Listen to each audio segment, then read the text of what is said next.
Assalamualaikum warahmatullahi wabarakatuh. Alhamdulillahi rabbil alamin.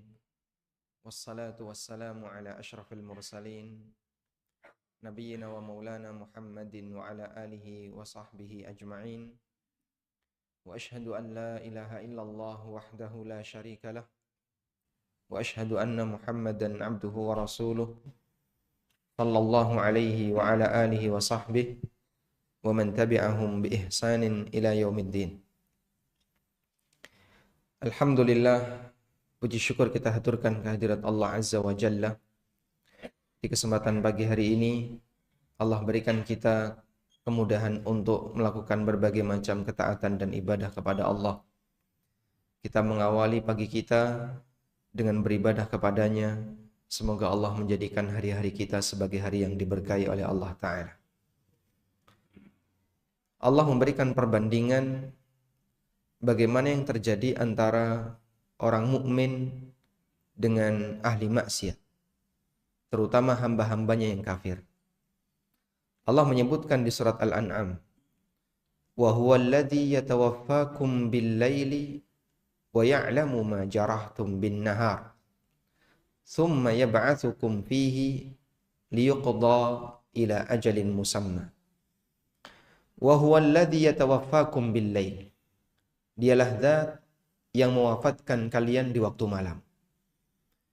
Wa ya'lamu ma jarahtum bin nahar, dan dia mengetahui apa yang akan kalian lakukan di siang hari. Allah Subhanahu wa ta'ala ketika menakdirkan hambanya itu tidur, maka hakikatnya mereka sedang mengalami wafat yang disebut oleh para ulama dengan wafat sughra. Apa itu wafat sughra?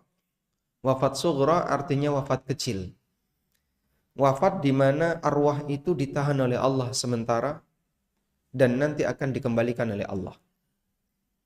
Saat arwah itu dikembalikan, maka sang hamba bisa bangun tidur, sehingga dia bisa beraktivitas di siang harinya. Yang penting dari ayat ini, ketika Allah Subhanahu wa ta'ala menyinggung bagian ini, Allah mengatakan, wa huwal ladzi yatawaffakum bil-laili wa ya'lamu ma jarahtum bin-nahar. Dialah zat yang mewafatkan kalian di waktu malam dan dia mengetahui apa yang akan kalian perbuat. Dia mengetahui kelakuan kalian di siang hari. Artinya begini. Saat Allah menahan arwah kita, Allah tahu ketika arwah ini dikembalikan kepada jasad. Jasad ini akan hidup dan dia akan berbuat maksiat. Baik kita sebagai mukmin, apalagi orang-orang yang tidak beragama iman, tidak beragama Islam. Sehingga ketika orang-orang kafir itu diwafatkan oleh Allah sementara berupa tidur, dan kemudian dibangunkan kembali oleh Allah dari tidurnya, Allah tahu apakah orang ini akan berbuat syirik? Tahu. Tapi subhanallah, dengan kasih sayangnya, dengan rahmatnya yang maha luas, Allah berikan kesempatan sang hamba ini untuk hidup kembali, padahal dia tahu hamba ini kalau hidup lagi dia akan berbuat durhaka kepadanya. Ibarat ketika kita menjadi seorang karyawan di sebuah perusahaan, kita dalam posisi misalnya oleh perusahaan dirumahkan sementara karena pelanggaran yang kita lakukan. Tapi perusahaan akan menerima kembali orang ini untuk masuk lagi sebagai karyawan. Padahal perusahaan tahu ini kalau diterima kembali dia akan melakukan pelanggaran yang sama. Betapa perusahaan ini adalah perusahaan yang sangat pemurah sehingga dia tetap menerima karyawan ini walaupun dia salah berkali-kali.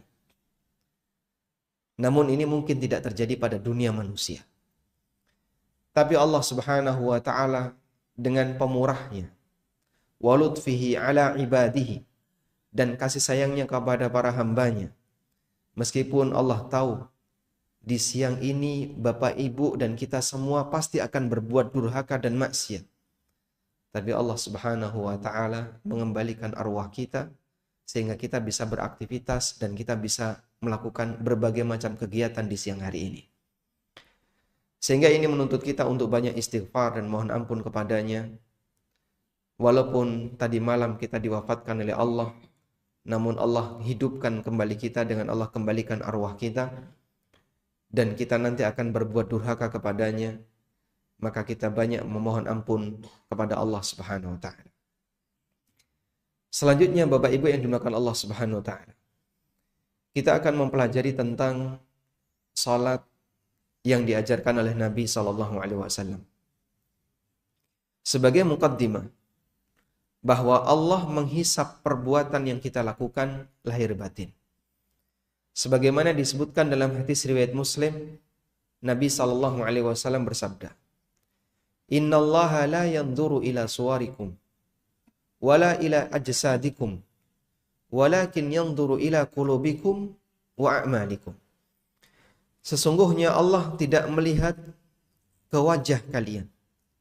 Allah tidak melihat kepada jasad kalian. Walakin yanzuru ila qulubikum wa a'malikum. Namun yang Allah lihat adalah hati kalian dan amal perbuatan kalian. Maka berdasarkan hadis ini, dan hadis ini sahih riwayat Muslim, dalam melakukan aktivitas amaliyah ibadah apapun, sang hamba akan dihisap oleh Allah Subhanahu wa taala baik bagian batinnya maupun bagian lahirnya. Sehingga ketika kita berbicara mengikuti sunnah Nabi sallallahu alaihi wasallam, bagian prinsip yang perlu kita pahami, mengikuti sunnah Nabi sallallahu alaihi wasallam itu dilakukan secara lahir batin. Anda ikuti bagian sunnah lahiriah, dan demikian pula Anda juga harus mengikuti bagian sunnah yang batin. Apa yang dimaksud dengan sunnah yang batin? Sunnah batin berkaitan dengan masalah bagaimana semangat Nabi Sallallahu Alaihi Wasallam ketika melakukannya. Termasuk diantaranya adalah bagaimana kondisi ketika orang khusyuk dalam melaksanakan sunnah lahir. Dan gabungan dua ini sangat mudah kita jumpai dalam ibadah salat. Karena salat itu tidak hanya sebatas ibadah gerakan, tapi di bagian lain daripada itu ada yang merupakan arwah salat. Arwah salat itu apa? Khusyuk ketika melaksanakan salat. Karena ketika seorang hamba melaksanakan salat, jika jasadnya ada di masjid, tapi mungkin hatinya ada di dapur. Jasadnya ada di masjid, tapi batinnya ada di taman. Jasadnya ada di masjid, tapi hatinya sudah sampai rumah. Mungkin nggak itu terjadi? Mungkin. Batin lebih susah untuk dikendalikan dan dibuat diam dibandingkan jasad. Makanya kata para ulama, khusyuk itu ada dua. Ada khusyuk lahir dan ada khusyuk batin. Khusyuk lahir, sepanjang Anda diam tidak banyak bergerak, maka Anda terhitung sebagai orang yang khusyuk lahiriah. Ketika Bapak Ibu misalnya takbiratul ihram, Allahu Akbar, kemudian kita diam, tidak tolah-toleh, tidak banyak bergerak. Orang Indonesia pintar yang kayak gini. Berarti dia sudah melakukan khusyuk lahir. Karena dia tidak melakukan gerakan apapun. Khusyuk batin artinya adalah batinnya berada di tempat yang sama sebagaimana fisiknya. Dan yang kedua ini lebih susah untuk dikendalikan dibandingkan yang pertama. Sehingga tadi ada banyak kasus di mana ada orang yang sedang sholat, lahiriahnya, fisiknya ada di masjid, tapi batinnya ada di mana, Pak? Tergantung apa yang dia pikirkan. Kadang di tengah sholat dia sambil merancang kegiatan apa yang akan saya lakukan pasca sholat. Setelah ini saya akan sarapan di sini. Habis itu saya jalan-jalan di sini. Setelah itu saya ngapain. Rancangan jadwal itu sudah dirangkai waktu kapan? Waktu sholat. Anda mengalami kayak gitu nggak? Itulah saking sibuknya orang Jakarta. Insya Allah. Sampai waktu sholat dimanfaatkan untuk merancang itinerary kegiatan pasca sholat. Baik. Oleh karena itu, kita perlu berlatih dalam melaksanakan sholat. Mari kita tingkatkan nilai dari kualitas sholat yang kita kerjakan dengan cara belajar khusyuk lahir batin. Ada satu buku, walhamdulillah, buku ini sudah lama kita tulis dan sudah selesai kita bedah di ANB Channel. Judul bukunya Tafsir Salat. Barangkali ada sebagian di antara jamaah yang punya buku ini. Buku ini intinya adalah bagaimana memahami makna dan gerakan dalam sholat secara lahir batin. Baik, selanjutnya Bapak Ibu yang dimuliakan Allah Ta'ala, kita menyadari bahwa sholat ini merupakan ibadah yang paling penting. Dan Nabi SAW menegaskan bahwa sholat merupakan amal pertama dari seorang hamba yang nanti akan dihisab kapan? Di yaumil akhir. Sebagaimana yang ditegaskan dalam hadis riwayat Ahmad dan yang lainnya, Rasulullah SAW pernah bersabda, "Awwalu ma yuhasabu bihil abdu min amalihi yaumal qiyamah as-salah." Amal pertama yang akan dihisab dari seorang hamba besok di hari kiamat adalah salat. Dan ternyata ketika salat ini dihisab oleh Allah, Dia menentukan baik dan buruknya amal berikutnya. Bagian awal kalau nilainya baik, maka lanjutannya dianggap baik. Amal-amal yang lain dianggap baik. Dan sebaliknya, ketika bagian awal ini sudah rusak, maka amal-amal yang lain dianggap lebih rusak. Karena itulah Umar bin Khattab radhiyallahu anhu menyampaikan sebuah pesan. Ta'ahadu ala hadhihi salawat. Hafidhu ala hadhihi salawat. Jagalah salat-salat 5 waktu. Faman dha'a hadhihi salat, faman dhayya hadhihi salawat, fa huwa lima ghairahu adya. Karena siapa yang menyia-nyiakan salat 5 waktu, berarti amal yang lain lebih dia sia-siakan. Para ulama memahami kenapa ketika orang itu amal salatnya baik, maka seluruh amal dianggap baik. Karena ketika seorang hamba memperbaiki salatnya, Allah akan memberikan taufik kepadanya, sehingga amal-amal dia yang lain akan dimudahkan oleh Allah untuk bisa dia lakukan dengan maksimal. Maka umumnya orang yang salatnya baik, maka nanti puasanya baik. Orang yang salatnya baik, ibadah zakatnya baik. Orang yang salatnya baik, ibadah-ibadah yang lainnya jadi baik. Kuncinya ada pada salat. Allah berikan dari salat ini taufik untuk ibadah-ibadah yang lainnya. Dan kunci kebaikan ibadah seorang hamba diukur dari sejauh mana Allah memberikan taufik kepadanya. Karena itulah jamaah yang dimuliakan Allah Subhanahu wa taala, mari kita perjuangkan bagian ini untuk kita lakukan yang terbaik agar kemudian kita bisa mendapatkan yang terbaik untuk amal ibadah yang lainnya. Baik. Jamaah dimuliakan Allah Ta'ala. Para sahabat, mereka menceritakan bagaimana cara Nabi SAW dalam melaksanakan sholat demikian detail. Sampai dari semua gerakan sholat itu, yang kecil-kecil diceritain enggak? Para sahabat diceritakan. Sahabat bercerita sampai pada gerakan yang minor. Sampai pada gerakan jari. Sampai gerakan jenggot beliau ketika beliau membaca sesuatu diceritakan oleh sahabat. Maka tidak ada manusia yang sejarahnya lebih lengkap dibandingkan Nabi Muhammad SAW. Dalam satu masalah sholat saja, para ulama bisa menggali menjadi karya tulis sampai berjilid-jilid. Ada satu buku yang ditulis oleh Dr. Sa'id bin Wahab Al-Qahtani, penulis kitab Hisnul Muslim. Beliau menulis buku tentang cara sholat yang diberi judul Sholatul Mu'min. Buku ini tebalnya 3 jilid. Hanya membahas sholat saja, tebalnya 3 jilid. Padahal dalam buku Sholatul Mu'min itu tidak dibahas ikhtilaf panjang lebar sebagaimana buku-buku perbandingan madhab pada umumnya. Namun sholat Nabi SAW baik yang wajib maupun yang sunnah ketika digali, ada banyak sekali pelajaran yang bisa diambil darinya. Sehingga para ulama menggali dari sholat saja bisa menjadi karya tulis yang tepat. Karena sholatnya beliau diceritakan oleh para sahabat dengan sangat lengkap. Dan tidak ada manusia yang sejarahnya lebih lengkap dibandingkan Nabi Muhammad SAW. Kalau misalnya kita ditanya, siapa orang yang paling Anda kenal? Siapa orang yang paling Bapak kenal? Orang tua. Kalau Bapak misalnya diminta, tolong tulis sirah orang tua. Sejarah orang tua Bapak. Kira-kira jadi berapa jilid? Hah? 1 lembar? Atau 2 lembar? Kita punya keterbatasan dalam menceritakan itu. Kenapa? Karena kita tahu tidak semua perbuatan beliau kita perhatikan dengan detail.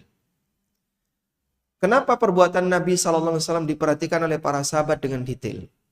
Karena tidak ada manusia yang perbuatannya ketika diikuti bernilai pahala kecuali satu orang. Siapa?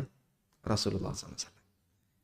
Sehingga dengan sebab perbuatan beliau ketika diikuti bernilai pahala, dan hanya satu orang ini, perbuatannya ketika diikuti bernilai pahala, maka sampai gerakan-gerakan yang kecil sahabat bercerita. Apalagi perbuatan yang dilakukan dalam sholat. Sehingga ketika beliau duduk istirahat, sahabat cerita, kemudian diikuti. Bagaimana gerakan beliau ketika sholat, sahabat cerita, lalu diikuti. Ketika itu dilakukan walaupun kecil, tapi diperhatikan dengan maksimal, Anda mengikutinya dalam rangka mengikuti Nabi SAW bernilai pahala. Karena itu ada sebuah ungkapan yang disampaikan oleh Sufyan Ats-Tsauri. Lau istata'ta alla tahukka ra'saka illa bisunnah faf'al. Kalau kau bisa tidak garuk kepalamu kecuali ada dalilnya, lakukanlah. Artinya semangat seorang mukmin yang punya jiwa ingin selalu mengikuti Nabi SAW, itu dia selalu memikirkan gerakan ini ada dalilnya atau tidak. Karena dari semua gerakan sholat itu sebenarnya ada panduannya. Cuman banyak di antara gerakan yang kita lakukan kadang dominan sifatnya otomatis. Kenapa otomatis? Karena itu yang kita belajar dari kita kecil dulu sampai kita dewasa. Sehingga coba Bapak Ibu ingat-ingat. Kapan terakhir kali Anda belajar sholat? Kapan terakhir kali Bapak belajar sholat? Siapa yang mau saya tanya ini? Kapan terakhir kali belajar sholat, Pak? Sebelum pandemi atau setelah pandemi? Ada daurah sholat? Ada. Alhamdulillah. Bagi mereka yang mungkin nggak kepikiran belajar tentang sholat, terakhir kali dia belajar sholat mungkin ya waktu dulu masih SD, waktu dulu masih SMP, terus setelah itu udah nggak pernah lagi. Berarti cara sholat yang kita kerjakan adalah cara sholat yang pernah kita pelajari waktu kita masih anak-anak, waktu kita masih remaja. Belum pernah diupdate itu Pak ilmunya, Pak. Apa ada Pak ilmu update sholat? Mungkin sunnahnya nggak diupdate karena nggak ada wahyu lagi yang bertambah. Cuman pengetahuan kita berkaitan dengan keseluruhan sifat sholat Nabi SAW barangkali baru 10%, baru 15%, baru 20%, dapat 30% itu sudah Masya Allah banyak sekali. Masih banyak yang kita nggak tahu. Cuman karena kita nggak terbiasa untuk mengupdate pengetahuan yang baru tentang sunnah Nabi SAW dalam sholat, jadinya kita ketika belajar sholat hanya mengandalkan masa silam. Akhirnya karena seperti itu yang kita lakukan selama bertahun-tahun dan tidak ada update yang terjadi, dominan gerakan dan bacaan yang kita lakukan dalam sholat bersifat otomatis. Begitu sujud, Allahu Akbar, subhanarabbiyal a'la, subhanarabbiyal a'la, subhanarabbiyal a'la. Kenapa dia baca cepat? Udah hafal. Begitu dia sholat cepat banget. Sholatmu kok cepat banget? Udah hafal. Karena bertahun-tahun seperti itu. Gerakan tangan waktu mengangkat tangan saat takbiratul ihram. Itu rata-rata sifatnya apa? Otomatis. Allahu Akbar. Akhirnya refleks gerakan itu. Gerakan refleks inilah yang menghilangkan sense ketika sholat. Dan ketika refleks itu dilakukan bertahun-tahun, maka khusyuknya hilang. Sampai ada ucapan ya, sesuatu yang terlalu sering akan menghilangkan sensitivitas. Orang pertama kali mengetahui biasanya lebih sensitif. Dia akan lakukan itu penuh dengan penjiwaan. Tapi kalau berulang-ulang terus-menerus seperti itu, akhirnya jadi gerakan otomatis. Bapak Ibu bisa perhatikan ya. Orang yang pertama kali umroh, lihat Ka'bah pertama kali suasananya gimana, Pak? Bisa nangis, bisa meresapi dengan maksimal. Sampai ketika tawaf pertama itu Masya Allah, berderai air mata nggak berhenti. Dia berdoa kepada Allah. Itu hari pertama. Hari kedua masih kangen dengan Ka'bah, lihat lama ya, di pelataran masjid. Hari yang ketiga mulai agak jauh. Hari yang keempat kecantol di toko, Pak. Sensitivitasnya sudah hilang. Kenapa? Udah terlalu sering. Umroh berikutnya hilang udah. Sehingga umroh ketiga dan keempat nggak nangis seperti umroh pertama. Padahal yang dikunjungi kan sama. Dan caranya sama. Tapi kenapa suasana batinnya beda? Sensitivitasnya hilang. Makanya kalau orang kemudian tidak lagi belajar bagaimana cara sholat yang benar, dia nggak upgrade ilmu tentang sholatnya, tidak tahu apa pembaharuan yang harus dia lakukan dengan sunnah-sunnah baru yang dia ketahui, maka gerakan otomatis lebih dominan. Baik, walhamdulillah, ada banyak sekali buku-buku yang ditulis oleh para ulama yang sebenarnya kita itu sudah dimudahkan dengan ilmu tersebut karena sudah disediakan di depan mata. Tinggal kita mendekat saja. Contohnya misalnya buku Sifat Salat Nabi SAW sudah diterjemahkan dalam bahasa Indonesia. Atau buku-buku cara salat yang lain yang disitu membahas tentang bagaimana gerakan dan bacaan salat. Dan buku saya ini membahas juga tafsirnya. Kalau kita membaca ini maknanya apa? Ketika kita membaca Al-Fatihah, renungan apa yang bisa kita hadirkan. Sehingga membuat suasana batin itu nyambung. Jadi bacaan itu tidak cuma bacaan di lisan, tapi nyambung di hati. Allahu Akbar. Apa sih yang perlu kita renungkan ketika kita mengucapkan Allahu Akbar? Allahu Akbaru min kulli syai'. Allah Maha besar dari segala sesuatu. Anda mungkin punya kesibukan, punya banyak sekali aneka kegiatan. Salat kita dahulukan. Karena ini lebih besar dibandingkan semua kegiatan yang saya lakukan.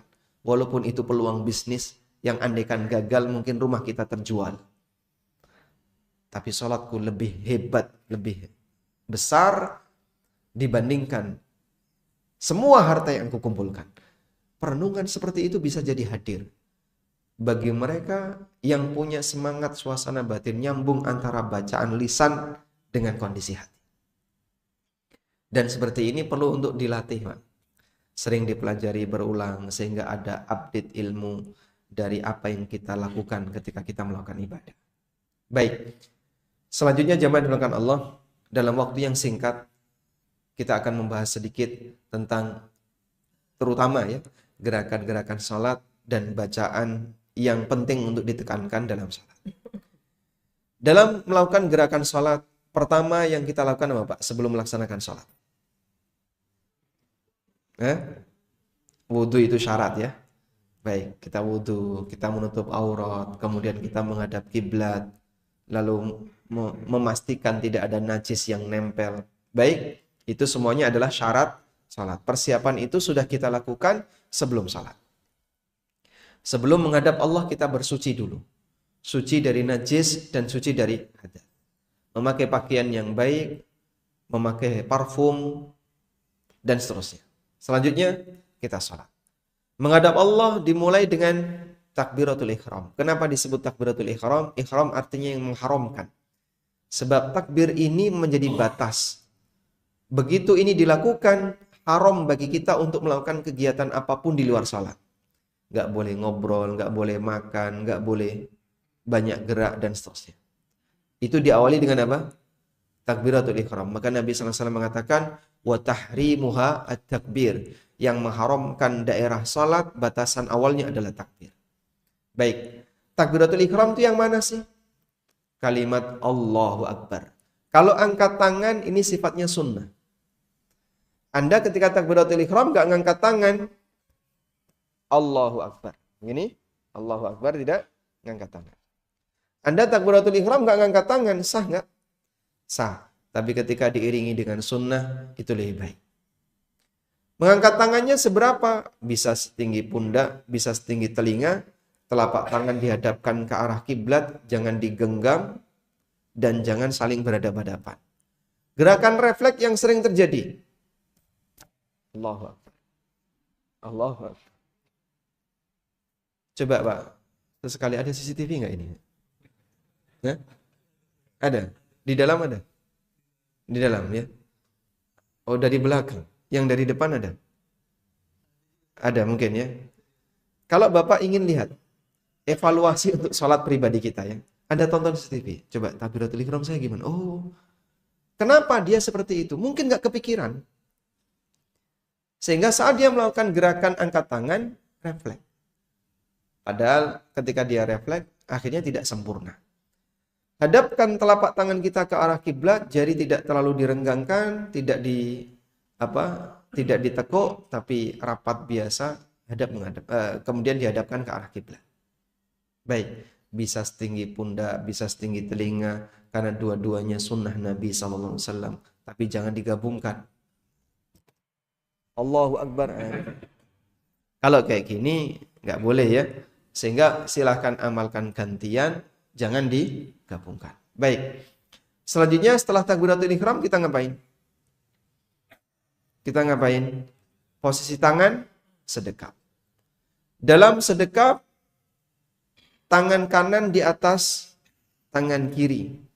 Bisa di atas punggung telapak tangan kiri, bisa di atas pergelangan, bisa di hasta. Tapi tidak melebihi siku. Syekh Bakar Abu Zaid menyebutkan tidak ada riwayat bahwa Nabi SAW sedekap melebihi siku. Maka kalau sedekap seperti ini tidak sesuai sunnah. Sehingga sedekap tidak melebihi siku. Bisa diletakkan saja, bisa sambil menggenggam. Karena Nabi SAW terkadang beliau letakkan dan terkadang beliau menggenggam. Selanjutnya, Pak, apakah perlu diputer, Pak? Karena ada sebagian orang yang kadang sedekap itu muter. Allahu Akbar. Tidak perlu berputar seperti itu. Karena sholat itu gerakannya terbatas, jangan ditambahi dengan gerakan inovasi. Sebab kita sholat itu satu paket yang diajarkan oleh Nabi SAW. Berinovasi dalam hal ini tidak diterima. Karena gerakan sholat nggak bisa dilogika. Begitu Pak ya. Nah kadang ada orang yang kayak gitu. Allahu Akbar. Ini kenapa sih kok diputar? Putarannya berapa kali? Kalau 3 kali boleh nggak? Wah nanti jadinya senam. Sehingga yang kayak gini tidak perlu diputar. Baik. Selanjutnya, letakkan di mana? Dalam hal ini ulama beda pendapat. Ada yang mengatakan sedekap itu di dada. Ada yang mengatakan di perut di atas pusar, dan sebagian pendapat mengatakan di bawah pusar. Intinya dalam hal ini ada khilaf, dan ketika saya baca hadisnya, memang tidak ada penegasan di posisi mana Rasulullah SAW meletakkan kedua tangan itu. Maka para ulama kemudian berijtihad, ada yang mengatakan di dada, ada yang mengatakan di atas pusar, ada yang mengatakan di bawah pusar. Dan dalam hal ini al-amru fihi wasi', dalam hal ini longgar. Artinya Anda mau di posisi manapun, insya Allah sesuai sunnah Nabi SAW. Baik. Selanjutnya kita membaca apa? Membaca doa iftitah. Anda bisa baca doa iftitah dengan aneka versi. Kami sarankan kalau Bapak Ibu baca doa iftitah, kalau bisa lebih dari 1 versi. Hafalkan lebih dari 1. Tujuannya apa? Menghindari kecurigaan. Kalau ditanya, Bapak baca doa iftitahnya apa? Allahumma ba'id baini wa baina khatayaya kama ba'adta bainal masyriqi wal maghrib. Oh, Bapak Muhammadiyah ya. Kalau Anda apa? Allahu akbar kabira walhamdulillahi katsira wa subhanallahi bukratan wa asila. Berarti Anda NU. Di masyarakat kita ada kesan seperti itu. Sampai ada anggapan iftitah Muhammadiyah, iftitah NU, tasyahud Muhammadiyah, tasyahud NU. Sampai sini nggak kayak gitu Pak? Nah, di Duren Sawit ada kayak gitu. Sehingga masyarakat kita punya anggapan bacaan ini diplot untuk salah satu ormas. Padahal dua-duanya sunnah Nabi SAW. Andaikan kita beramal secara bergantian dan hafal semuanya, maka insya Allah pada waktu kita melakukan itu akan ada perenungan. Begitu Allahu Akbar, takbiratul ihram selesai, Anda bersedekap, mikir, saya mau doa iftitah yang mana ya? Oh baik, saya pilih yang ini. Jadinya bukan gerakan otomatis. Kenapa? Karena kita punya warna yang berbeda-beda sehingga kita milih dulu sebelum melakukan. Itu akan menyebabkan gerakan kita tidak otomatis. Gerakan otomatis itu seperti mesin, Pak ya. Begitu A, lanjut B, lanjut C, lanjut D. Tapi kalau orang tidak melakukan gerakan otomatis, setelah A ngapain ya? Mikir dulu. Ada banyak pilihan. Ada B, C, D. Oh baik, saya C.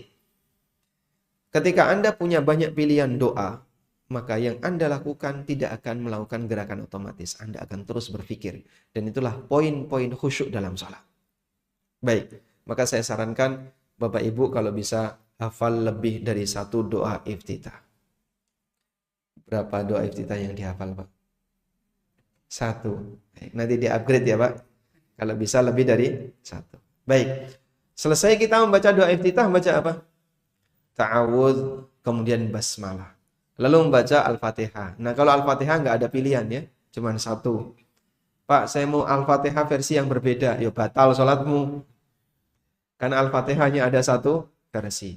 Dan pastikan bacaan Al-Fatihah yang Bapak Ibu hafal benar dari sisi tajwid, tidak ada yang keliru panjang pendek maupun huruf. Karena Fatihah ini kalau salah bisa mengubah makna, mengancam keabsahan sholat. Sebab Fatihah ini apa? Rukun. Nabi SAW bersabda, La salata liman lam yaqra' bi fatihatil kitab. Gak ada salat bagi orang yang tidak membaca Al-Fatihah. Berarti kalau Fatihahnya salah, rukun Fatihahnya hilang. Dan itu menyebabkan bisa mengancam keabsahan salatnya. Maka pastikan Pak, gak bisa-bisanya baca Quran. Raiso-isone maca Quran Pak. Kalaupun kita gak bisa baca Quran, minimal Fatihahnya benar. Surat yang lain salah tidak apa-apa. Tapi minimal Fatihahnya benar. Ya sebenarnya yang lain jangan sampai salah juga ya. Andai kan ada orang, Pak, saya itu lidah saya sudah telanjur tua, Pak. Dan dulu waktu masih muda nggak pernah belajar baca Quran. Sekarang sudah di usia 60-70 ke atas baru belajar Iqra misalnya. Akhirnya susah.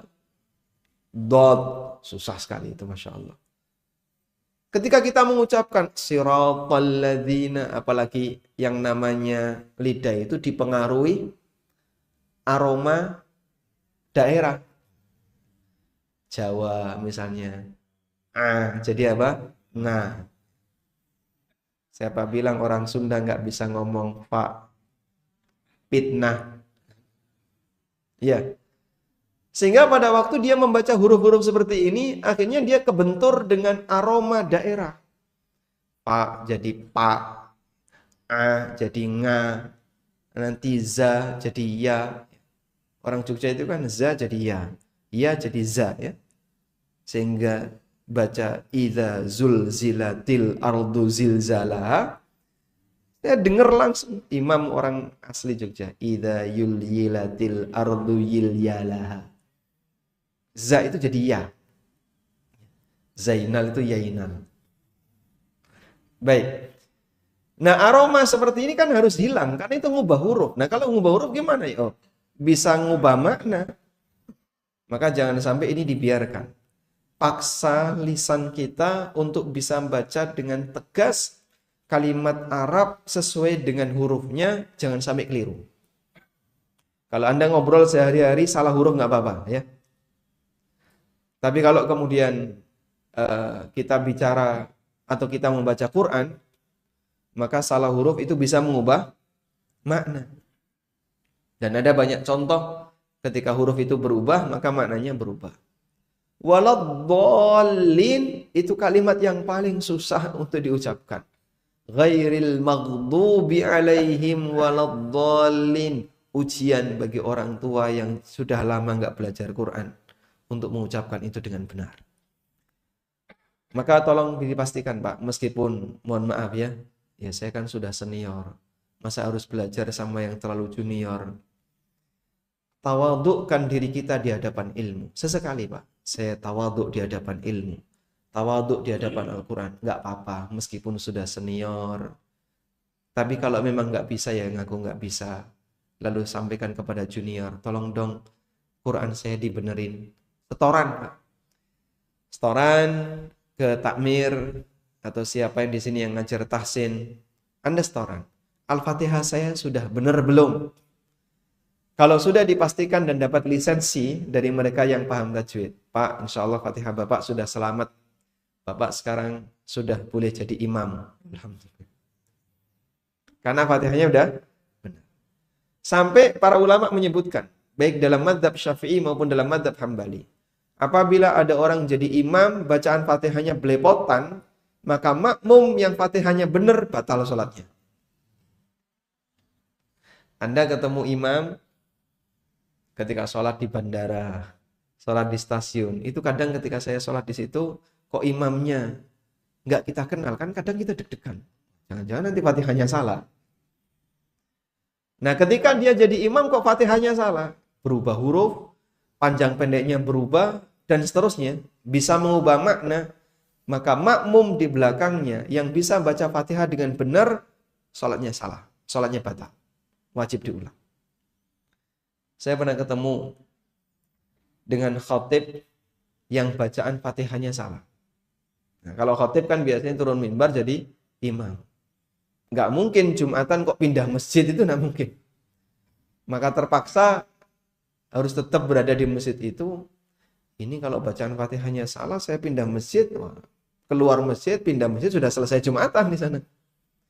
Akhirnya saya bertahan. Dan karena Fatihahnya salah, saya mengulang sholat duhur. Karena kaidahnya tadi, apabila imam Fatihahnya salah, maka makmum yang bisa baca Fatihah dengan benar wajib ngulang Al-Fatihah. Baik, kita kerjasama ya. Jadi mohon diperhatikan yang jadi imam, pastikan Fatihahnya benar. Kalaupun kita nggak bisa baca Fatihah dengan benar, mohon sadar diri, saya belum layak jadi imam. Dan ibu-ibu juga seperti itu ya. Kalau suaminya Fatihahnya salah, suruh belajar dulu agar nanti kalau suaminya jadi imam di rumah, sholat ibu tidak batal. Sanggup insya Allah? Sanggup ya. Dengan kerjasama seperti ini, semoga kita bisa menyelamatkan ibadah sholat ini. Karena ada bacaan rukun yang seperti ini tidak boleh rusak. Harus dikerjakan di taraf minimal, yaitu bacaan Fatihahnya harus benar. Baik. Selanjutnya selesai baca Fatihah, kita baca surat. Dan baca surat ini hukumnya sunnah. Dibaca boleh, tidak dibaca juga boleh. Berikutnya kita ruku. Sebelum kita ruku, kita melakukan takbir intikal. Apa itu takbir intikal? Takbir perpindahan dari rukun satu ke rukun yang kedua. Maka takbir intikal ini dilakukan kapan? Takbir intikal dilakukan dalam proses perpindahan. Sehingga tidak dilakukan saat masih berdiri dan tidak dilakukan ketika sudah sempurna ruku. Sebab ini takbir perpindahan, maka dibaca dalam proses bergerak turun. Allahu Akbar. Sampai sebagian ulama memberikan batasan. Kalimat bar itu harus sudah selesai ketika orang di posisi sempurna. Karena takbir ini dibaca dalam proses perpindahan.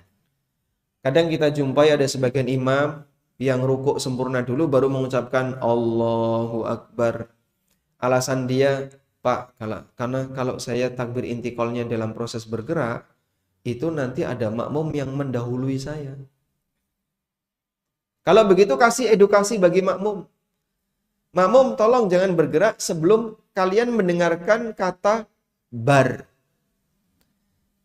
Dan dalam kegiatan baris berbaris kita itu bisa kayak gitu, Pak. Coba orang misalnya dalam kegiatan baris berbaris ya. Hadap kanan. Sudah hadap kanan belum? Nunggu apa? Bisa dia. Sehingga kalau ada orang misalnya dapat komando hadap kanan, gema ya. Apakah sudah hadap kanan? Belum. Dia akan tunggu sampai mendengar gerak baru hadap kanan. Buktinya bisa. Berarti harusnya sholat bisa. Ketika sholat orang kenapa nggak sabar? Saya tahu nih habis ini pasti dia rukuk. Saya tahu. Ya, mesti tahu Pak. Semua juga tahu habis ini dia pasti akan rukuk. Makanya Mas. Sampai subhanallah. Kadang makmum itu sudah ancang-ancang untuk rukuk padahal imamnya belum rukuk. Pernah ketemu makmum kayak gitu? Misalnya ya. Dia membaca surat Apa misalnya surat Al-Ma'un. Di surat Al-Ma'un di bagian akhir misalnya. Wa yamna'unal ma'un, itu makmum sudah lepas tangan. Imam baru baca wa yamna'unal ma'un. Makmum sudah lepas tangan. Ngapain makmum ini lepas tangan? Padahal awalnya sedekap. Hah? Siaga. Siaga mau ngapain disiagakan mau ruko? Loh, kan saya tahu habis ini pasti ruko. Bapak nggak usah kayak gitu. Semua orang juga tahu habis ini pasti ruko. Sehingga bacaan suratnya itu belum lengkap selesai, dia itu sudah lepas tangan untuk persiapan ancang-ancang. Bapak nggak usah ancang-ancang. Nikmati saja posisi Bapak berdiri, tunggu sampai imam selesai membaca, baru Anda bergerak. Nah, edukasi seperti ini kadang kan tidak disampaikan dalam jamaah-jamaah masjid. Sampai akhirnya kadang ada orang itu sudah begini loh, Pak. Sudah begini, ancang-ancang itu sudah, punggungnya udah nunduk sebagian. Padahal imamnya masih berdiri tegak sempurna. Ini kalau dilanjutkan, terhitung mendahului imam. Dan mendahului imam, sholatnya batal. Sebagaimana makmum tidak boleh berdiri di depan imam. Makmum kalau berdiri di depan imam gimana, Pak? Hah? Makmum di depan imam itu siapa? Hah? Jenazah, Pak. Satu-satunya orang yang berada di depan imam adalah jenazah. Sehingga kalau ada makmum di depan imam, gimana sholatnya? Batal. Maka sebagaimana ketika makmum berada di depan imam, sholatnya batal, makmum mendahului gerakan imam juga batal. Bukan cuma batal jamaahnya, batal sholatnya. Kalau ada makmum berdiri di depan imam, dia ikut sholat, tapi di depan imam, itu batal sholatnya. Ngulangi dari awal. Bukan batal jamaahnya ya. Kalau batal jamaahnya kan berarti terhitung sholat sendirian. Tapi kalau batal sholatnya, dia harus ngulang. Maka makmum yang mendahului gerakan imam juga batal sholatnya, harus diulang dari awal. Dan seperti ini pelanggarannya sangat banyak di masyarakat. Karena terkadang jadi makmum itu nggak sabaran. Pengen cepat-cepat melakukan gerakan padahal imamnya belum bergerak. Sampai Nabi SAW berikan ancaman. Layantahiyanna aqwamun ayyarfa'a ra'sahu qablal imam. Orang yang suka mengangkat kepalanya sebelum imam, hendaknya dia hentikan perbuatan itu. Kalau enggak, Allah akan mengubah wajahnya menjadi wajah keledai. Syekh Abdullah Al-Bassam rahimahullahu ta'ala, dalam syarah Umdatul Ahkam, beliau menjelaskan, kenapa kok diubah dengan keledai? Kok enggak misalnya diubah jadi binatang yang lain? Kenapa keledai?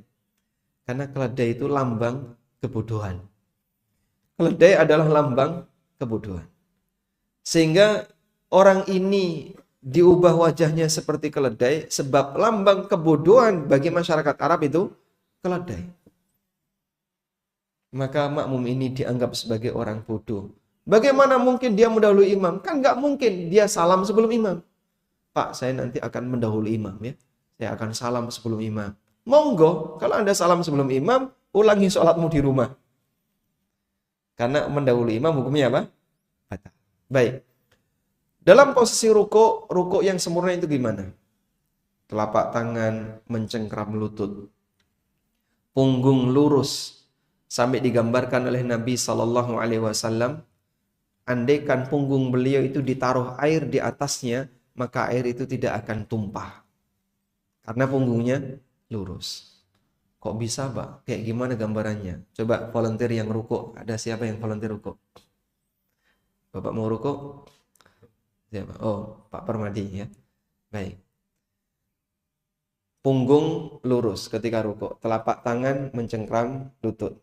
Nah, kurang turun, Bapak. Kurang turun. Nah. Baik, kepala tidak lebih tinggi dibandingkan punggung dan tidak lebih rendah. Kalau ditaruh air berarti disiram air di atasnya? Bukan, tapi ditaruh gelas di atasnya. Insyaallah. Baik. Kalau seperti ini nggak sampai jatuh berarti sudah lurus. Bukan ditumpah ya. Gimana? Oh, miring, Pak. menghadapnya ke sana, Pak. Masya Allah. Baik, jadi ini harus lurus ya. Alhamdulillah, jazakumullah khairan, Pak. Masya Allah. Mohon maaf ini ya, yang senior yang mencontohkan ini. Baik.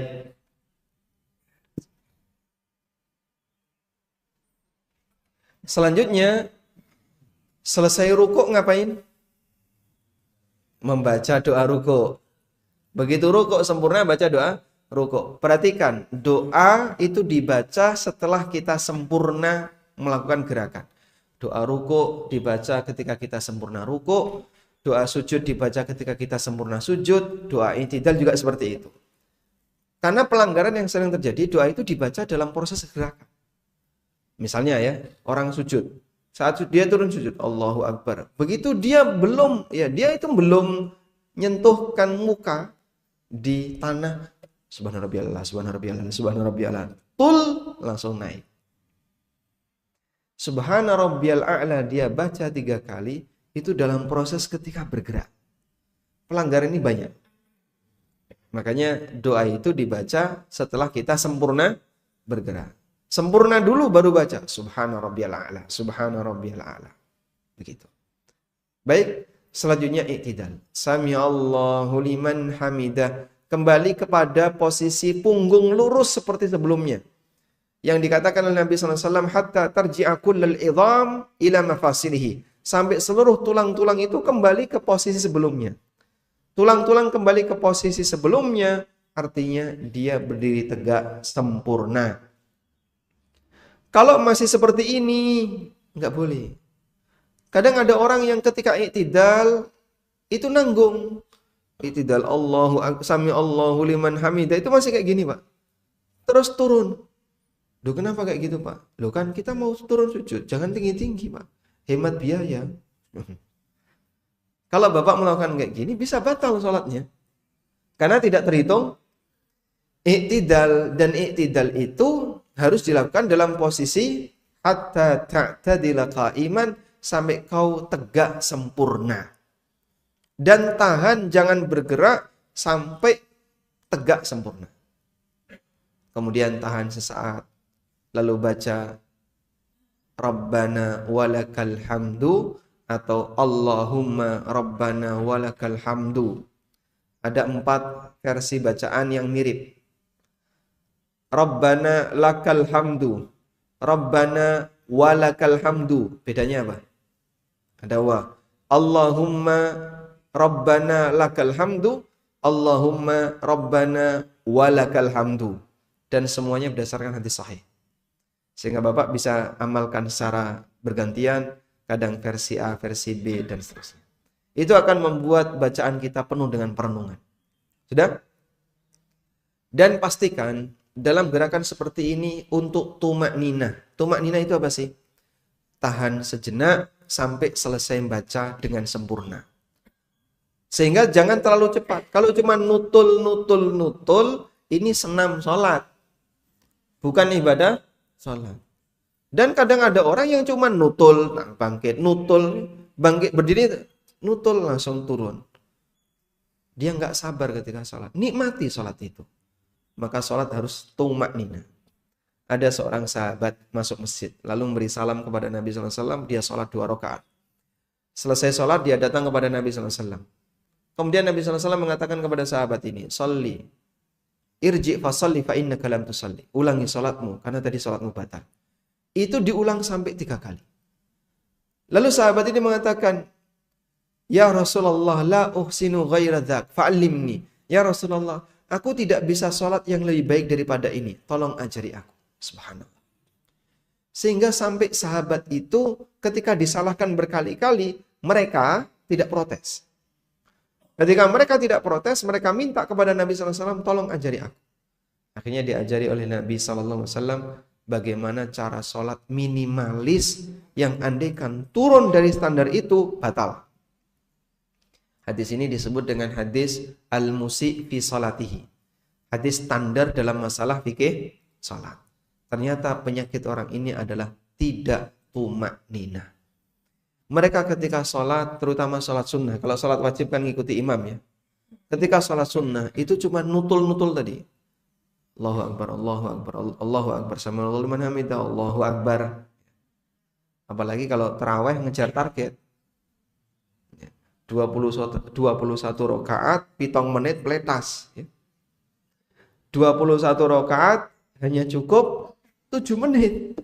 Masya Allah. Ya, Pak, kan masuk rekor muri. Iya, rekor muri tapi sholatmu hilang. Dan ini masuk dalam kategori sholat yang tidak sah karena sholatnya terlalu cepat sehingga dalam melaksanakan sholat dia tidak tumanina. Baik, selanjutnya selesai i'tidal turun sujud. Turun sujud itu tangan dulu atau lutut dulu? Tangan dulu atau lutut dulu? Mungkin nggak dilakukan berbarengan lutut sama tangan. Lompat ini jadinya Pak. Sehingga hanya memungkinkan kalau nggak tangan dulu, lutut dulu. Dalam hal ini ulama beda pendapat. Dan karena ini termasuk ikhtilaf yang muktabar, maka pertama yang perlu kita kedepankan adalah prinsip toleransi. Jangan memaksakan pendapat dan silahkan berdiskusi. Monggo berdiskusi boleh, tapi maksa nggak boleh. Kamu harus kayak gini. Kalau enggak, sholatmu batal. Nah, ini nggak boleh. Karena ini masih dalam ranah khilaf. Kalaupun ada orang yang mendahulukan lututnya dulu, sholatnya sah. Kalaupun ada orang yang mendahulukan tangannya dulu, sholatnya sah. Meskipun kalau Bapak tanya, kalau secara pribadi Anda pilih yang mana? Saya lebih memilih pendapat yang mengatakan tangan dulu ketika turun sujud. Dah?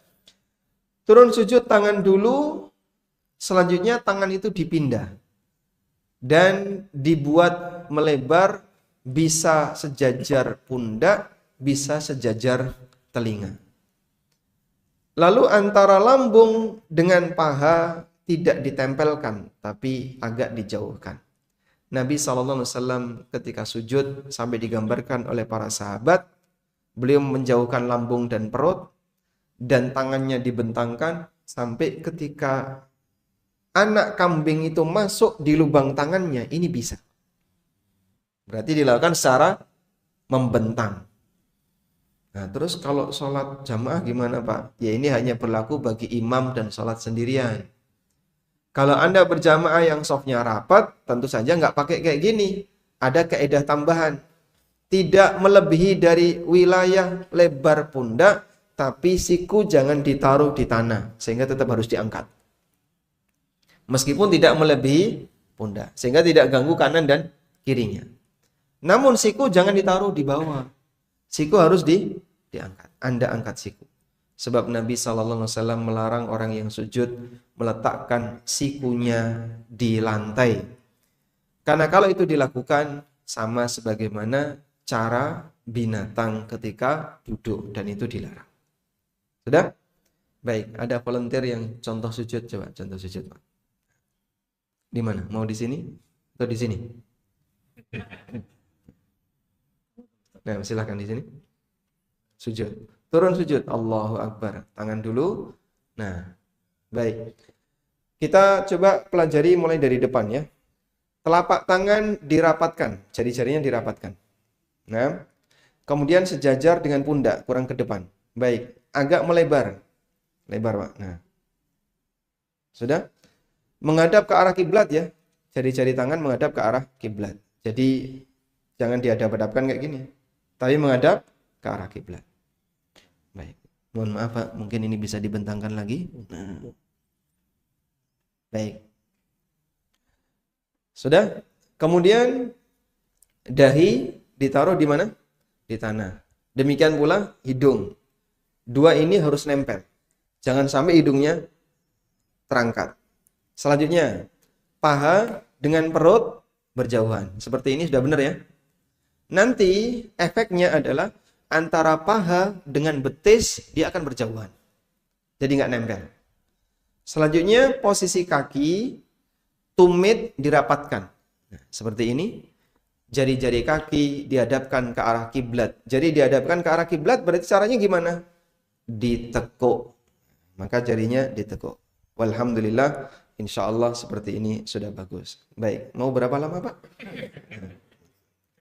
Syukran, alhamdulillah. Sekacam.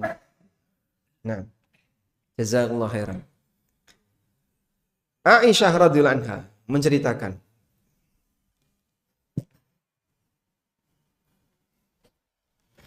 pada waktu beliau kehilangan Rasulullah SAW. Jadi sebagai istri yang tidur di samping suaminya, gerang-gerang kok bojone hilang gitu. Maka Aisyah nyari suaminya. Saat tangan Aisyah bergerak mencari Rasulullah SAW, beliau mendapati kaki Nabi SAW. Rasan akibaihi, merapatkan kedua tumitnya. Satu tangan Aisyah bisa mendapatkan dua tumit Rasulullah SAW. Kalau nggak digabungkan kan nggak mungkin ya. Andaikan tumitnya satu di kanan, satu di kiri, berjarak sebesar apa tangan Aisyah radhiyallahu anha. Dan itu nggak mungkin. Sehingga ketika satu telapak tangan bisa menggapai dua kaki, menunjukkan bahwasanya kaki beliau kaki Nabi SAW dirapatkan ketika sujud. Wallahu a'lam. Dari sinilah kita bisa memahami bahwa sunnah ketika sholat, posisi kaki itu dirapatkan dengan jari-jari ditekuk. Baik. Selanjutnya, duduk di antara dua sujud. Duduk di antara dua sujud ada dua pilihan. Bisa duduk iftirash, bisa duduk tawarruk. Bagaimana bentuk duduk iftirash? Baik, duduk iftirash. Coba Bapak contohkan duduk iftirash. Kenapa disebut iftirash? Karena kaki kiri furishat, dibentangkan. Kaki kiri dibentangkan, kemudian dia diduduki. Lalu kaki kanan ditegakkan. Kemudian jari-jari dihadapkan ke arah kiblat. Posisi kedua tangan ditaruh di atas paha, boleh melebihi lutut, boleh di atas lutut. Dalam hal ini bebas. Ada? Yang penting jangan ditaruh di samping.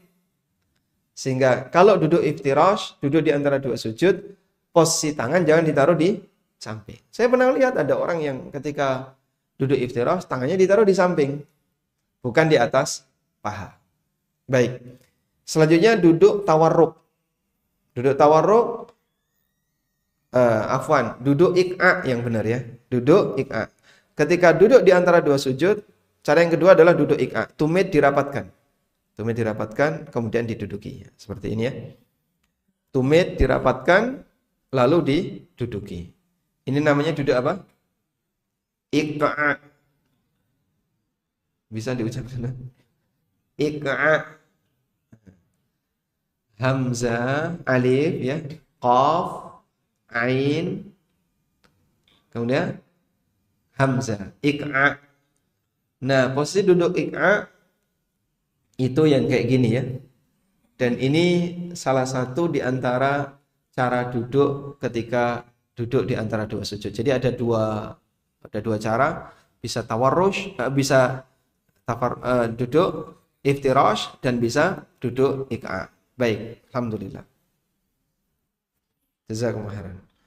Selanjutnya sujud kembali yang kedua, terus bangkit ke rakaat berikutnya. Nah, saat bangkit ke rakaat berikutnya diceritakan oleh Ibnu Umar, kana Nabi sallallahu alaihi wasallam ya'jilu fis shalah. Nabi SAW melakukan gerakan ajin ketika salat. Gerakan ajin itu apa? Gerakan seperti mengaduk adonan. Karena seperti mengaduk adonan,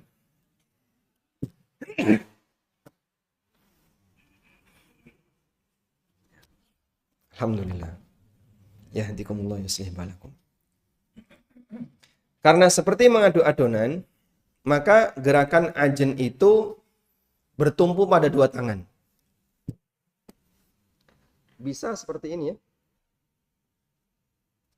Bisa kedua telapak tangan dibuka. Bisa juga kedua telapak tangan digenggam. Sehingga kenapa misalnya kita lihat, kok itu kalau berdiri kok tangannya diginiin, kenapa Pak ya? Apa udah siap mau mukul orang ya? Bukan ya. Itu gerakan ajin. Jadi gerakan ajin tadi apa? Gerakan seperti mengaduk adonan. Ya, Bapak Ibu bisa bayangin ya. Di depan ini seperti ada roti, kok roti. Apa ini ada tepung ya, dikasih minyak, kemudian diaduk. Itu kan kadang kayak gini. Dan kadang seperti ini.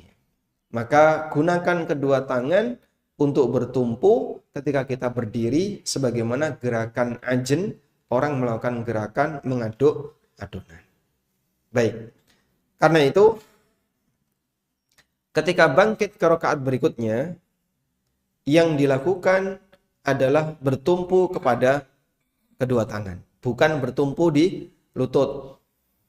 Kalau bertumpu di lutut, berarti tangan ditaruh di atas lutut, kemudian diangkat. Nah itu tumpuannya nanti ada di tumit. Tapi kalau pakai tangan, tumpuannya ada di tangan. Dan walhamdulillah yang kedua ini yang lebih benar, sehingga lebih ringan bagi kaum muslimin ketika mau bangkit ke rakaat berikutnya. Baik, sampai pada titik yang terakhir adalah duduk tasyahud.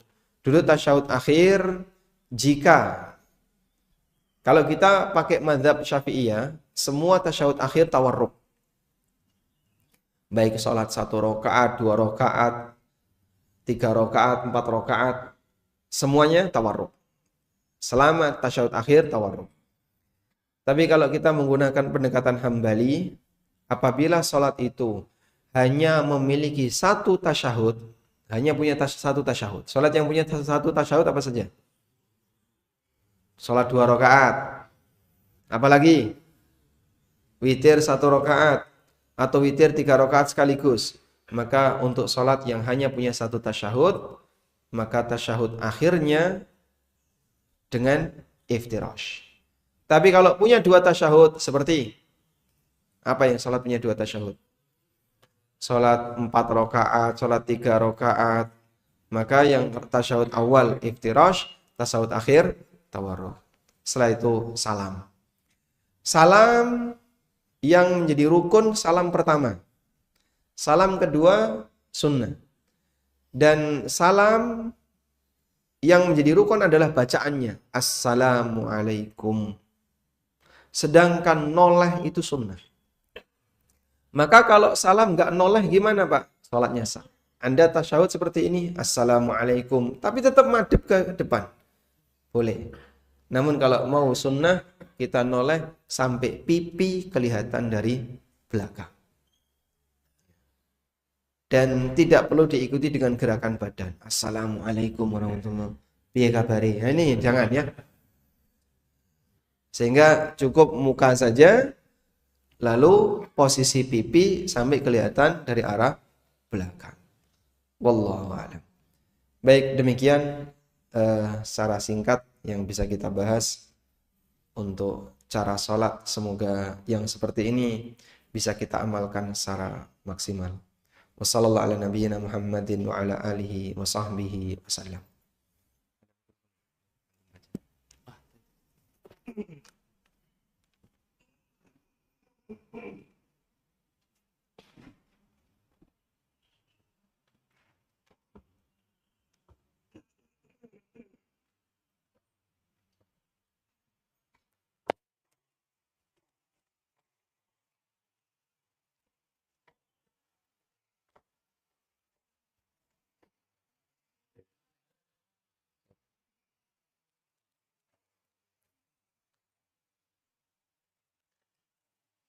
Bismillah. Jazakallahu khairan Ustaz Ami atas pemaparan materinya. Assalamualaikum. Kemudian ini ada beberapa pertanyaan yang sudah masuk dari jamaah. Bagi jamaah yang bertanya, mungkin kita namanya bisa dituliskan di kertas. Mungkin nanti ada beberapa yang dibacakan. Pertanyaan pertama.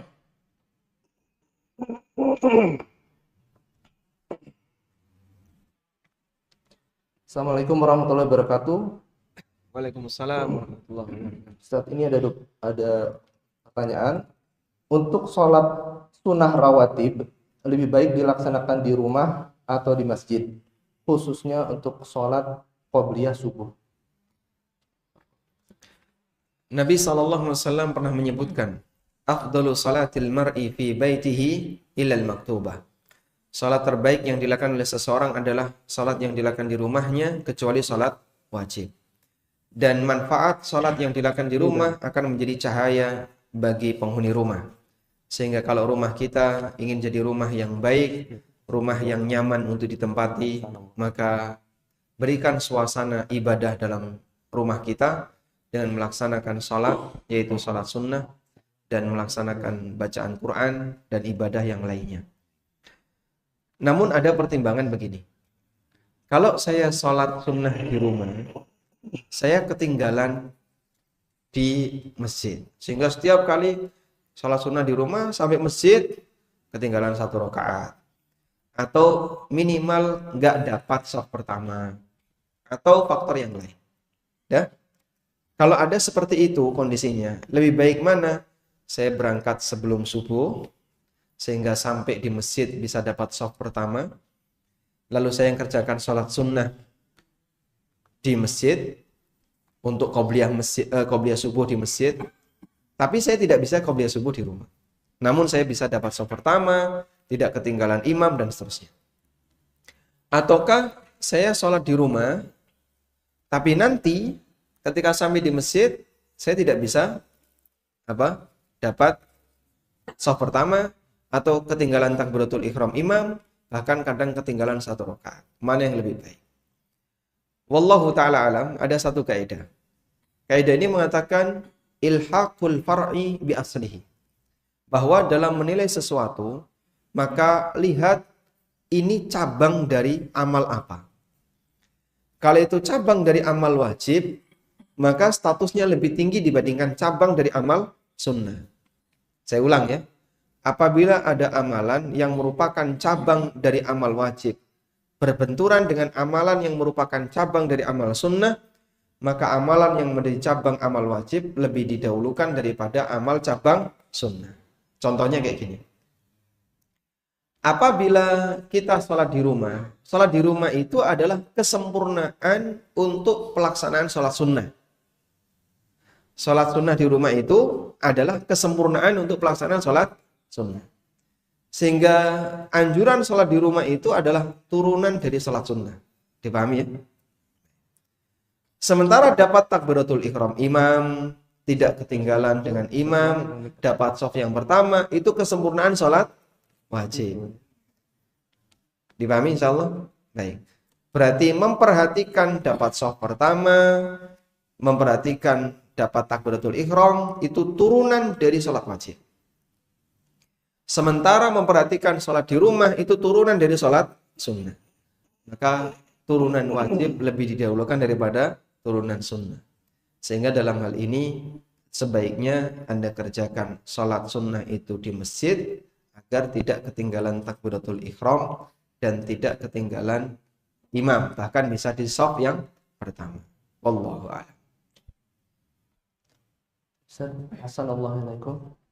Waalaikumsalam. Pertanyaan yang kedua dari 3 pertanyaan. Pertanyaan kedua, Assalamualaikum Ustaz. Waalaikumsalam warahmatullahi. Jika kita tahu imam Al-Fatihahnya salah, bolehkah di tengah sholat kita niat sholat munfarid dalam kurung tidak berjamaah agar sholatnya tidak batal? Jazakumullahu khairan.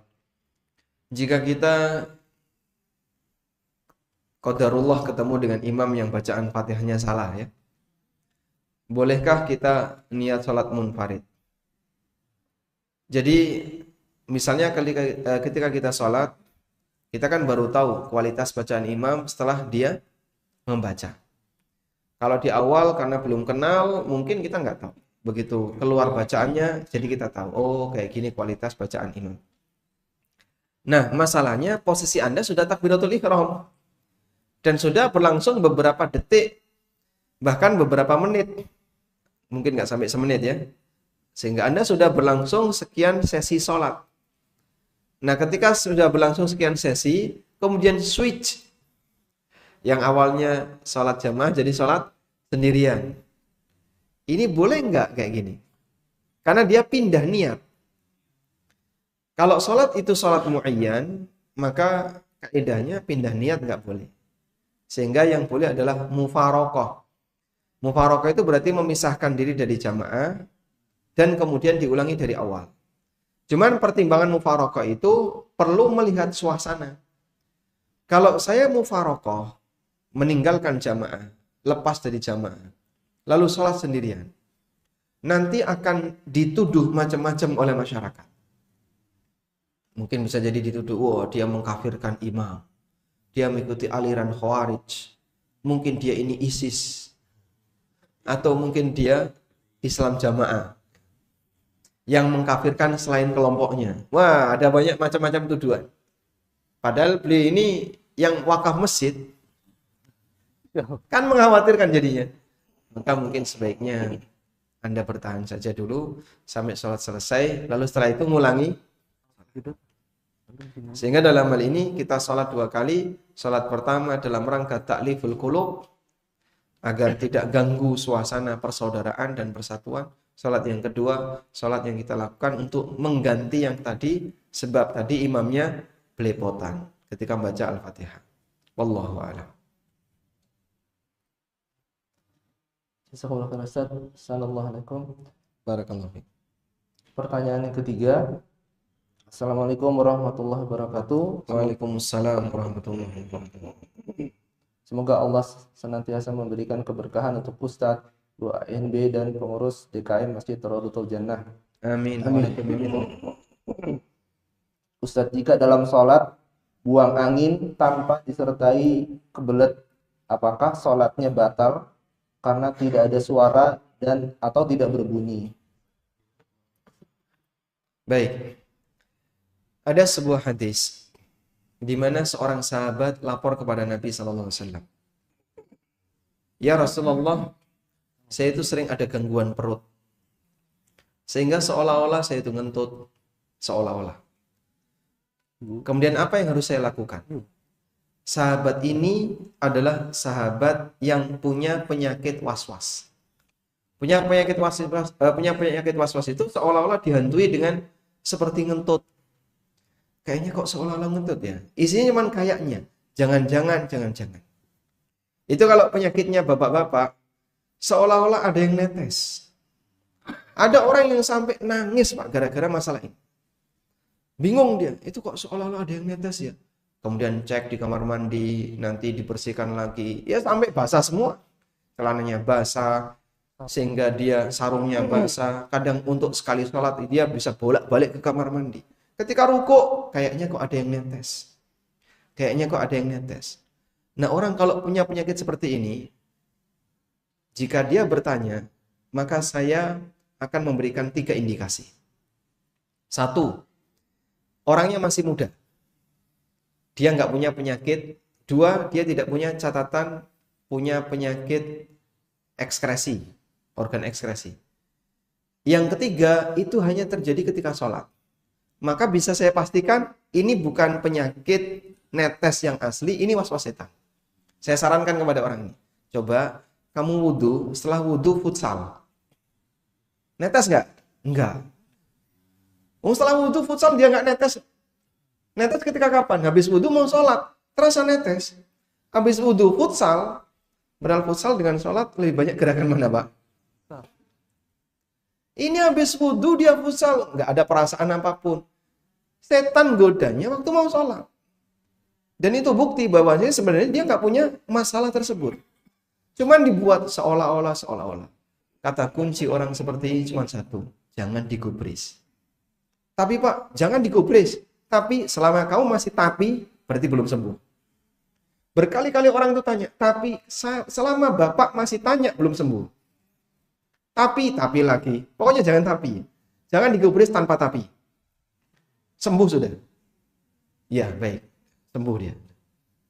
Tapi, masih tapi. Selama kamu masih balik lagi tanya, berarti sebelum dia belum sembuh.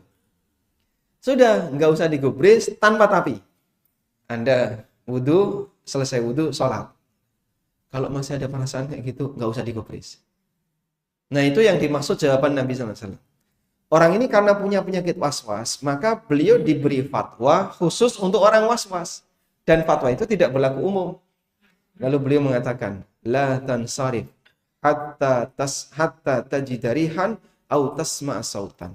Jangan kamu batalkan sholatmu sampai kau mencium bau kentut atau mendengar suara kentut.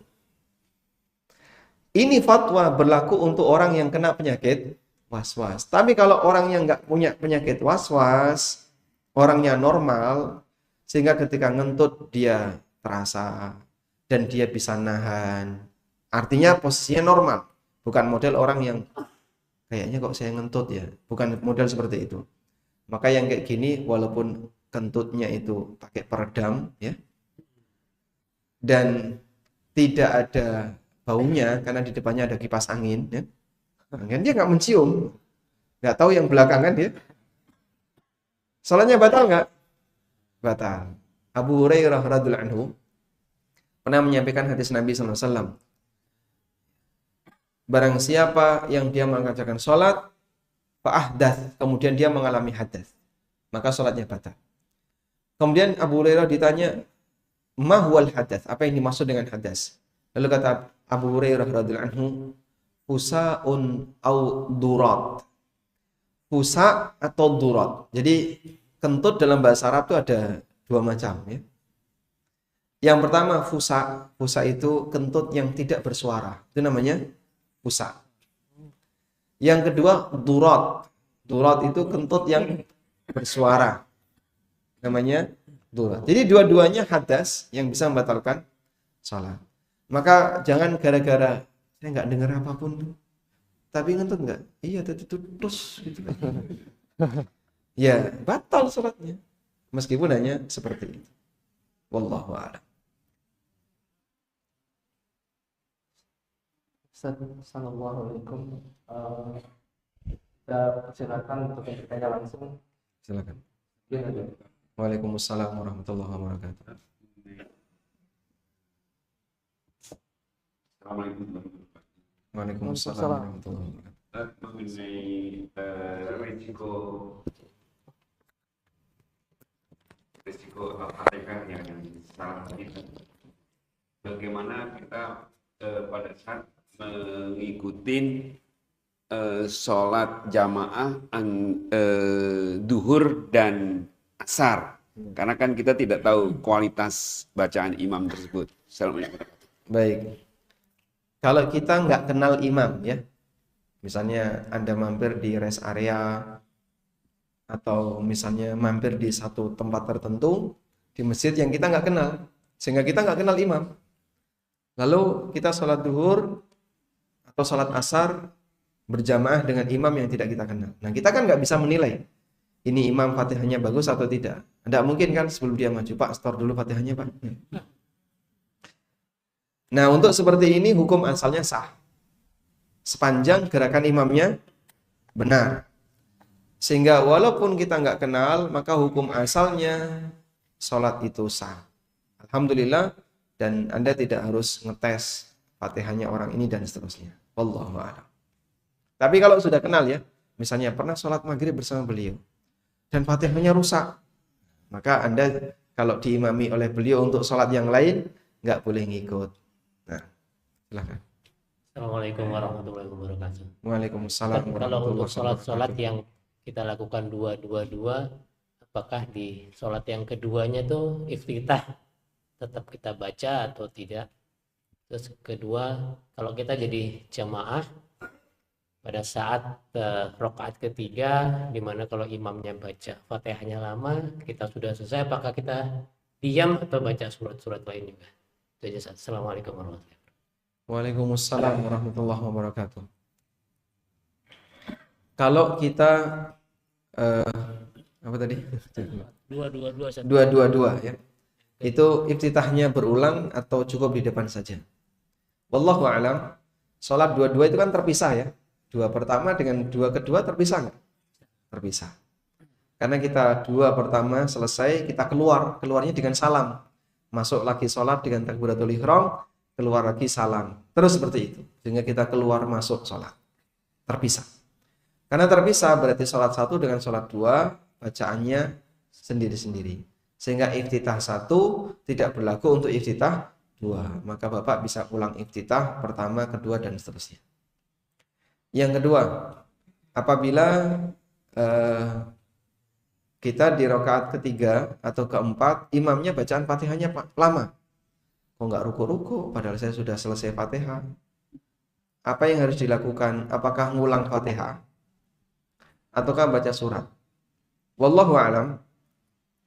Memang dianjurkan ketika rakaat ketiga dan keempat itu lebih pendek dibandingkan 1 dan 2. Meskipun ada riwayat di mana di rakaat ketiga dan keempat terkadang, bukan rutin, Nabi SAW baca surat.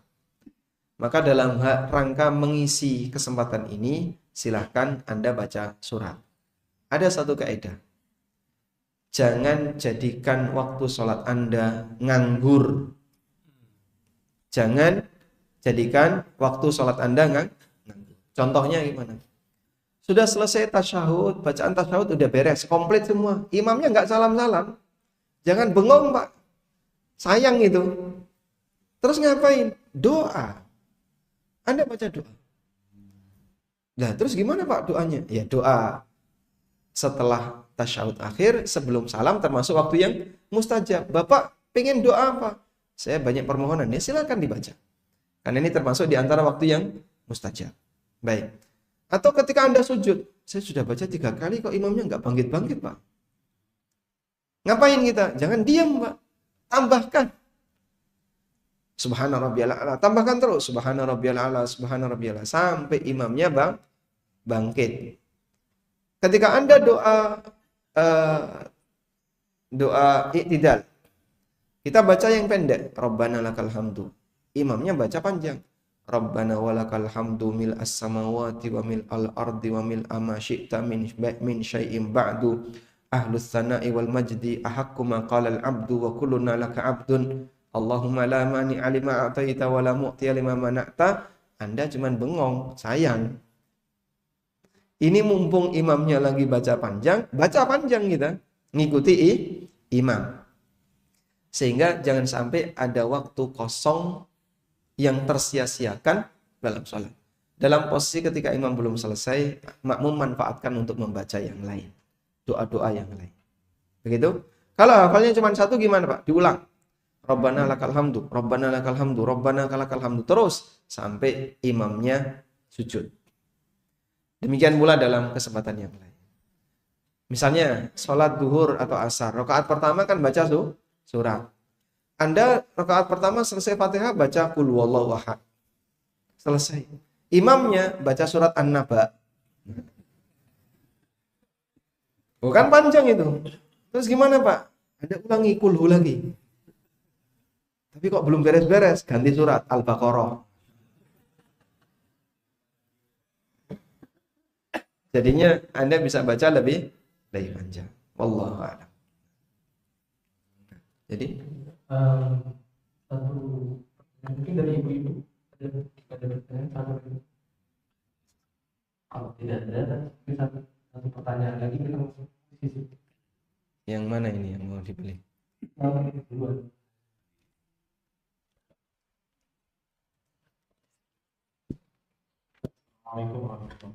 Waalaikumsalam warahmatullahi wabarakatuh. Menyambung pertanyaan yang sebelumnya, bahwa memang imam ini kadang-kadang menjadi kita was-was di belakang. Kejadian setiap hari di tempat kami, kita tahu bahwa imam ini baca Quran aja susah. Maksudnya masih baca perkata, tapi diangkat menjadi imam. Penyebutan Allah aja nggak bisa, masih pakai aula. Aula.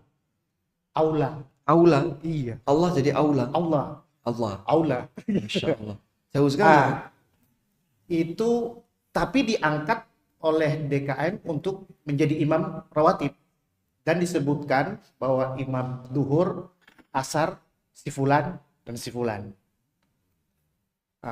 Kita sebagai makmum tahu bahwa bacaannya nggak benar.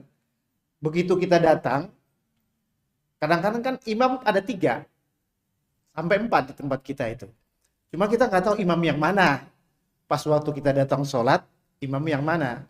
Begitu kita datang, imam yang kita udah tahu bahwa bacaannya tidak benar. Kita sudah terlanjur ada di situ, apa kita keluar atau tetap ikut atau bagaimana Ustaz? Masya Allah. Ini sangat terganggu sama kita nih, Ustaz. Jadi makmum. Ini dilema ya. Iya. Jadinya was-was terus tiap hari ketika di masjidnya. Baik. Makanya edukasi seperti ini penting dan termasuk juga edukasi dalam masalah kedewasaan. Terkadang mohon maaf, meskipun senior tapi kadang kurang dewasa. Artinya begini, dewasa itu tidak selamanya sinergi dengan umur. Sehingga kalau kita perhatikan, ya, Nabi SAW dalam memberikan urutan siapa yang berhak jadi imam, itu kan beliau mengatakan seperti ini. Ya ummun nas aqra'uhum li kitabillah. Fa in kana fil qira'ati sawa fa'lamuhum bisunnah. Fa in kana fis sunnati sawa fa'aqdamuhum hijratan.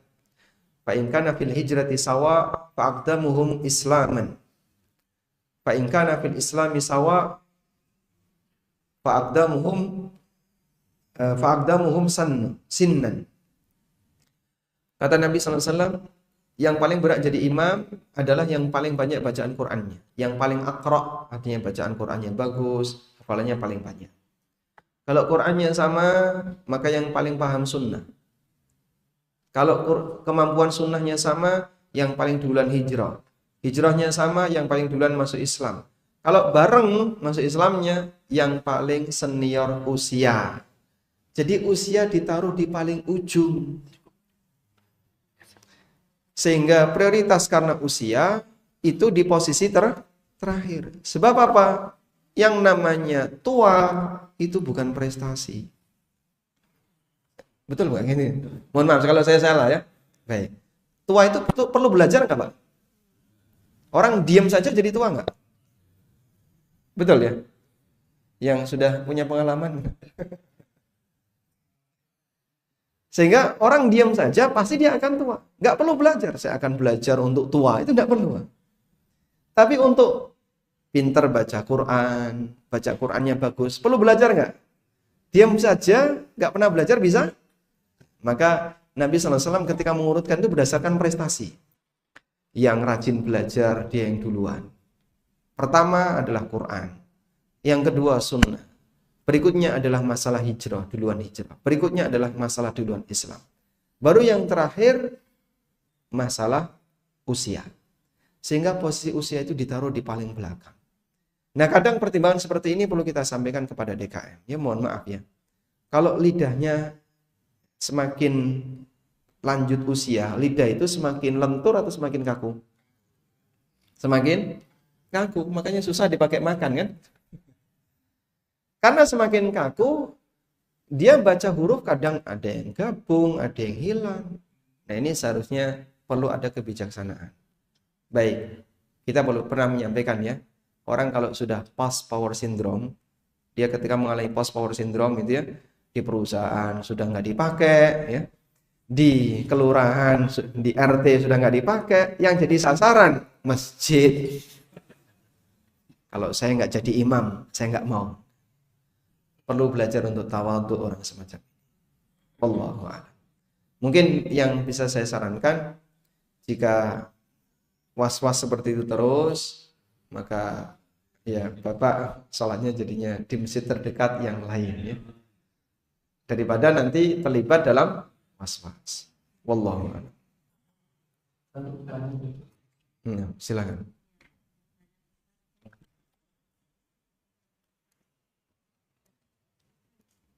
Ya, Ustaz mau tanya, kalau kita sholat berjamaah, waktu imam membaca Al-Fatihah, kita diam mendengar menyimak, terus setelah imam selesai baca Al-Fatihah, ada imam kita baca Al-Fatihah, ada imam yang diam sejenak, tapi ada juga yang langsung baca ayat surat. Apakah waktu imam yang langsung baca surat, kita baca Al-Fatihah berbarengan tidak apa? Baik. Untuk sholat jahriyah, jika imam membaca dengan keras, baik imam baca Fatihah maupun baca surat, apakah makmum disyariatkan untuk baca Al-Fatihah? Dalam hal ini ada dua pendapat.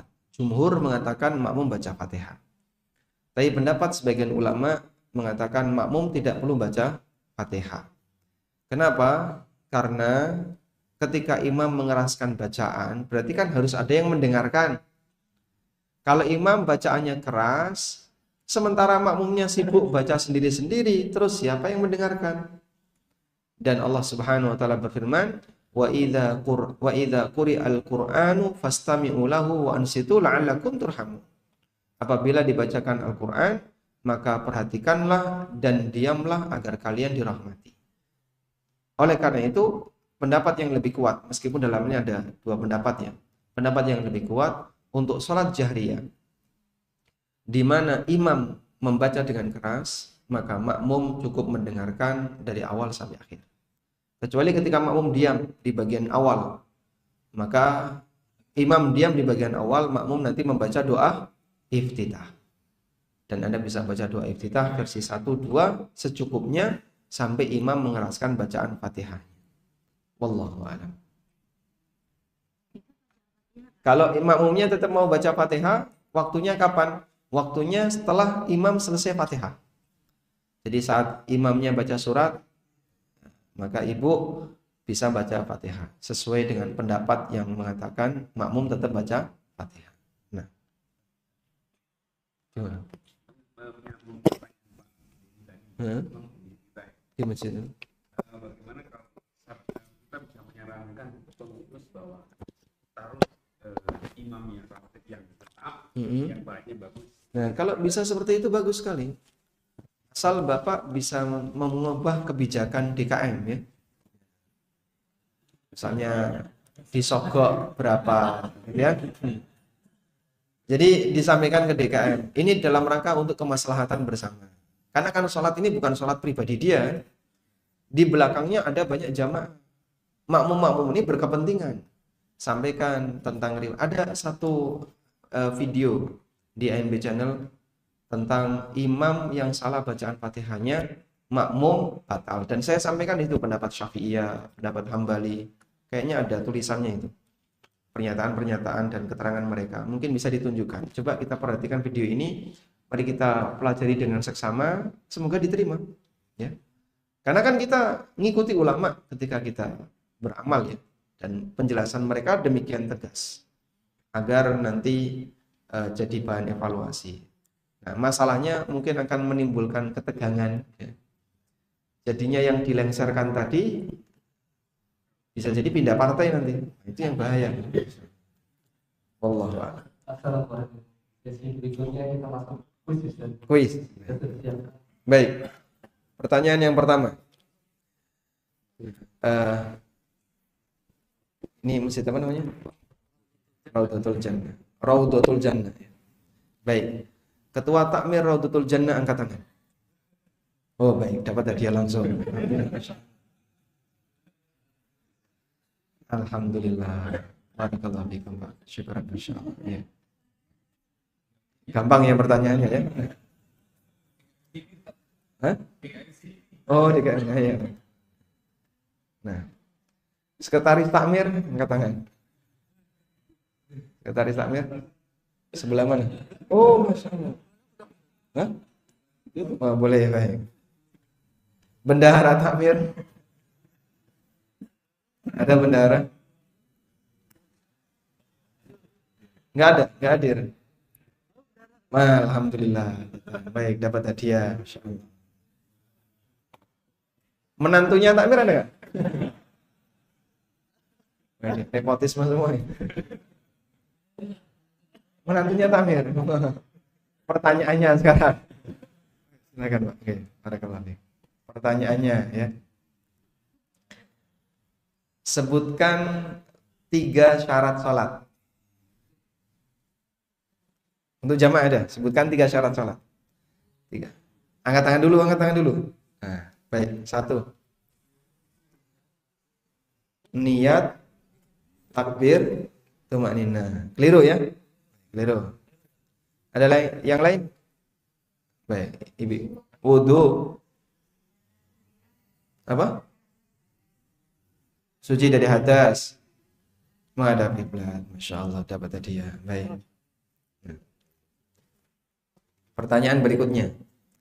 Apa beda syarat dan rukun sholat? Apa beda syarat dan rukun sholat? Nah, Siapa? Baik. Kalau syarat, maksudnya sebelum sholat itu apa, Pak? Ke pasar itu kan sebelum sholat. Ya? Nggak, maksudnya apa sebelum takbir? Sesuatu yang wajib dilakukan sebelum sholat. Kalau rukun, sesuatu yang wajib dilakukan ketika sholat dan bagian dari gerakan sholat. Barakallahu fiikum. Masyaallah. Selanjutnya, sebutkan 5 rukun sholat. 5 rukun sholat. Baik, siapa? Ibu kayaknya mau jawab. 1, niat. Niat itu rukun atau syarat? Rukun. Baik, nggak apa-apa rukunnya. Ya memang ada khilaf. 5 baru 1. Takbiratul ihram. Baca Fatihah.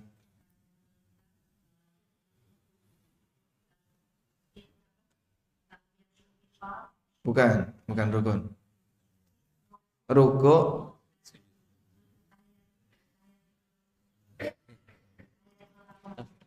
Tasyahud awal bukan rukun. Setelah ruku apa? Masya Allah, setelah ruku sujud itu melompati 1. Setelah ruku tidak.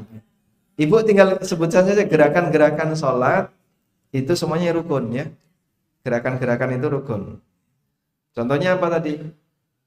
Berdiri, ruku, i'tidal, sujud di antara 2 sujud itu rukun semua. Dapat hadiah ya. Baik. Pertanyaan berikutnya. Siapa yang hafal doa iftitah lebih dari 1 versi? Berapa versi Ustaz? 3. 1. Masya Allah. Yang kedua? Yang ketiga? Walhamdulillah. Baik, dapat hadiah. Baik, selanjutnya. Ini yang gede ini. Yang hafal surat Al-Baqarah. Ada yang dapat ya? Hafal surat Al-Baqarah. Masya Allah. Hafal? Yang hafal, berdiri, coba berdiri. Baik. Saya tes ya. Saya tes. Kelas berapa? Kelas 6. Coba lanjutkan mikrofonnya. Kelas 6 hafal surat Al-Baqarah.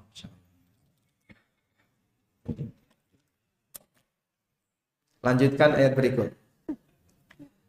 Wa idzi btala Ibrahim rabbuhu Wa idzi btala Ibrahim rabbuhu bikalimatin fa'atammahun qala inni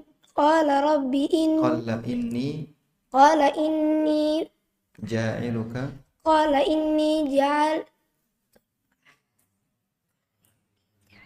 ini karena grogi ya. Dilihatin bapak-bapak semuanya masalahnya. Masya Allah. Baik, dapat hadiah ya. Alhamdulillah. Jazakumullah khairan. Baik. Walhamdulillah, demikian yang bisa kita sampaikan. Semoga menjadi ilmu yang bermanfaat. Allahumma anfa'na bima 'allamtana wa 'allimna ma yanfa'una warzuqna ilma. Wassallallahu ala nabiyyina Muhammadin wa ala alihi wa sahbihi wasallam.